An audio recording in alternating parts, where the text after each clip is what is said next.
Hello, church. Welcome to today's daily devotion. My name is Henry Loke. This is God's Feeding Station. Great to be with you again today as we continue in Letty Kalman's Streams in the Desert. Today comes from Genesis 22, 16 through 18. Because thou hast done this thing, and hast not withheld thy son, thine only son, I will multiply thy seed as the stars of the heaven, because thou hast obeyed my voice.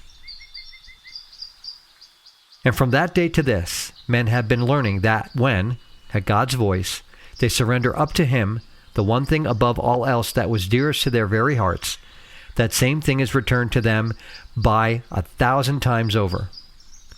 Abraham gives up his one and only son at God's call, and with this disappear all his hopes for the boy's life and manhood and for a noble family bearing his name. But the boy is restored. The family becomes as the stars and sands in number, and out of it, in the fullness of time, appears Jesus Christ. That is just the way God meets every real sacrifice of every child of His. We surrender all and accept poverty, and He sends wealth. We renounce a rich field of service.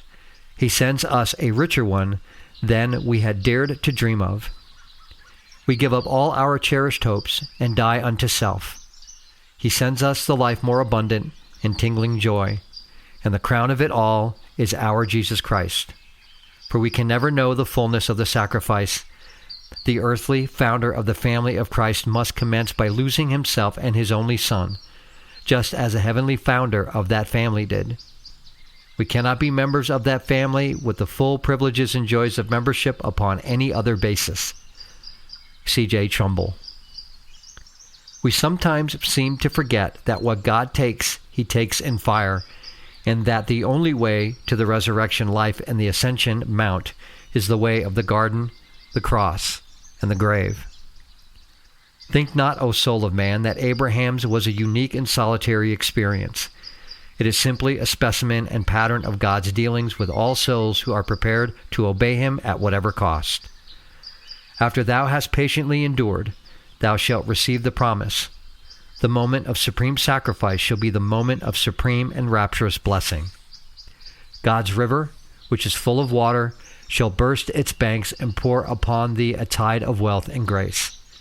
There is nothing indeed which God will not do for a man who dares to step out upon what seems to be the mist, though as he puts down his foot he finds a rock beneath him. F.B. Meyer. Amen. Have a great rest of your day, and Lord willing, we'll chat tomorrow. Take care. Bye-bye.